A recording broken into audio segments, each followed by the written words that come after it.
Congress party operation జీహెచ్ఎంసీని successful గా అమలు చేస్తోంది. తాజాగా బంజారాహిల్స్ లోని కేకే నివాసానికి సీఎం రేవంత్ సలహాదారు వేం నరేందర్ రెడ్డి, ఖైరతాబాద్ డీసీసీ అధ్యక్షుడు రోహిన్ రెడ్డి వెళ్లారు. ఈ చర్చలో జీహెచ్ఎంసీ మేయర్ గద్వాల విజయలక్ష్మి కూడా పాల్గొన్నారు. ఇప్పటికే డిప్యూటీ మేయర్, మాజీ డిప్యూటీ మేయర్ హస్తం పార్టీలో చేరారు. కాగా 13 కార్పొరేటర్లు ఇప్పటికే హస్తం పార్టీలో చేరిపోయారు. మరో 10 మంది బీఆర్ఎస్ కార్పొరేటర్లు 1-2 రోజుల్లో కాంగ్రెస్ కూటికి చేరుతారనే వార్తలు వినిపిస్తున్నాయి. బీజేపీ కార్పొరేటర్లను కూడా ఆకర్షించి పార్టీలో కలుపుకునేందుకు కాంగ్రెస్ ఎత్తులు వేస్తోంది. జీహెచ్ఎంసీలో మొత్తం 150 సీట్లుంటే అందులో గత ఎన్నికల్లో కాంగ్రెస్ పార్టీ కేవలం 3 సీట్లు మాత్రమే దక్కించుకుంది. బీఆర్ఎస్ 56, బీజేపీ 46 సీట్లు గెలుచుకోగా ఎంఐఎం 42 స్థానాలు సాధించుకుంది. ప్రస్తుతం 3 కార్పొరేట్ స్థానాలు ఖాళీగా ఉన్నాయి. కొత్తగా చేరిన బీఆర్ఎస్ కార్పొరేటర్లతో కలిపి ప్రస్తుతం కాంగ్రెస్ పార్టీకి 16 మంది కార్పొరేటర్లున్నారు. ఈ సంఖ్య త్వరలోనే పెరిగే అవకాశాలు మెరుగుపరచుకోవడం కోసం కాంగ్రెస్ పార్టీ ఆపరేషన్ ఆకర్ష్ అమలు చేస్తోంది. ఒకవేళ మేయర్ గద్వాల విజయలక్ష్మి పార్టీ మారితే ఆమె మీద అవిశ్వాస తీర్మానం పెట్టినా అందులో నెగ్గి మేయర్ పీఠాన్ని తన ఖాతాలో వేసుకోవాలని కాంగ్రెస్ పార్టీ ప్లాన్ చేస్తోంది.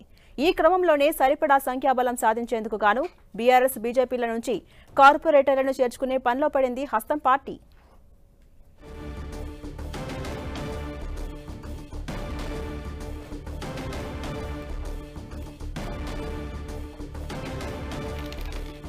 కాంగ్రెస్ పార్టీ ఆపరేషన్ జీహెచ్ఎంసీని సక్సెస్ఫుల్ గా అమలు చేస్తూ ముందుకు పోతోంది. తాజాగా బంజారాహిల్స్ లోని కేకే నివాసానికి సీఎం రేవంత్ రెడ్డి సలహాదారు వేం నరేందర్ రెడ్డి, అలాగే ఖైరతాబాద్ డీసీసీ అధ్యక్షుడు రోహిన్ రెడ్డి వెళ్లారు. ఈ చర్చల్లో అటు జీహెచ్ఎంసీ మేయర్ గద్వాల విజయలక్ష్మి కూడా పాల్గొన్నారు. ఇప్పటికే డిప్యూటీ మేయర్, మాజీ డిప్యూటీ మేయర్ హస్తం పార్టీలో చేరిపోగా 13 కార్పొరేటర్లు ఇప్పటికే హస్తం పార్టీలో ఉన్నారు. మరో 10 మంది బీఆర్ఎస్ కార్పొరేటర్లు 1-2 రోజుల్లో కాంగ్రెస్ గుటికి చేరుతారనే వార్తలు కూడా వినిపిస్తున్నాయి. బీజేపీ కార్పొరేటర్స్ ను కూడా ఆకర్షించి పార్టీలో కలుపుకుని ముందుకు పోయేలా కాంగ్రెస్ ఎత్తులు వేస్తోంది.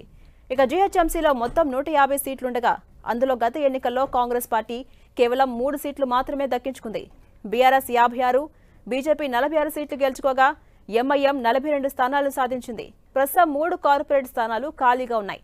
కొత్తగా చేరిన బీఆర్ఎస్ కార్పొరేటర్లతో కలిపి ప్రస్తుతం కాంగ్రెస్ పార్టీకి 16 మంది కార్పొరేటర్లున్నారు.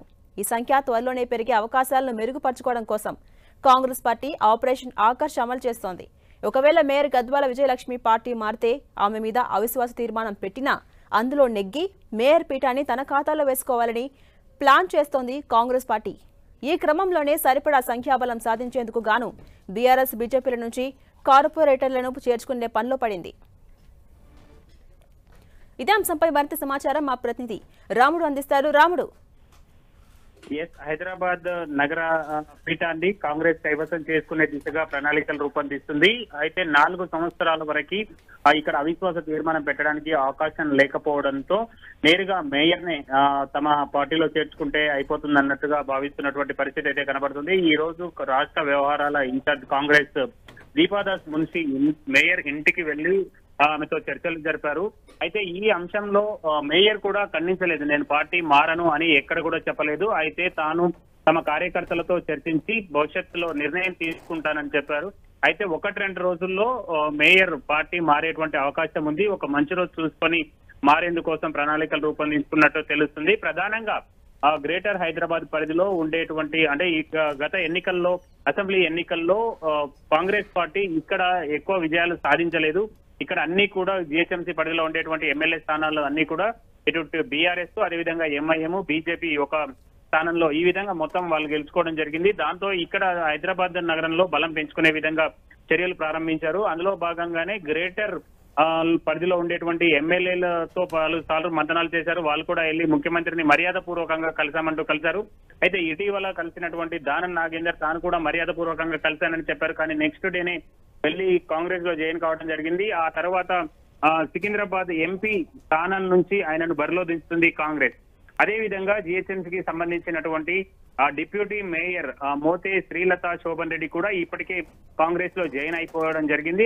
దాంతో పాటు మనం ఒకసారి చూస్తే ప్రధానంగా గ్రేటర్ పరిధిలో గతంలో మేయర్ గా వ్యవహరించినటువంటి బొంతు రామ్మోహన్, గతంలో డిప్యూటీ మేయర్ గా ఉన్నటువంటి బాబా ఫసీయుద్దీన్ కూడా కాంగ్రెస్ తీరు తప్పించుకున్నారు. వీళ్లతో పాటు పలువురు కార్పొరేటర్లు మొత్తం 10 మంది కాంగ్రెస్ లో చేరారు. బీఆర్ఎస్ కు సంబంధించినటువంటి కార్పొరేటర్లు మాజీ మేయర్ బొంతు రామ్మోహన్ భార్య బొంతు శ్రీదేవి యాదవ్ తో పాటు ఇటు ఏసుగూడ కార్పొరేటర్ సిఎన్ రెడ్డి, అదే విధంగా ఇటు మల్కాజ్గిరిలో కూడా మైనంపల్లి హనుమంతరావుతో ఇద్దరు కార్పొరేటర్లు వెళ్లారు. ఈ విధంగా హైదరాబాద్ నగరంలో ఉండేటువంటి మేజర్ కార్పొరేషన్ జిహెచ్ఎంసీని తమ కైవసం చేసుకునేలా కాంగ్రెస్ పావులు కదుపుతుంది.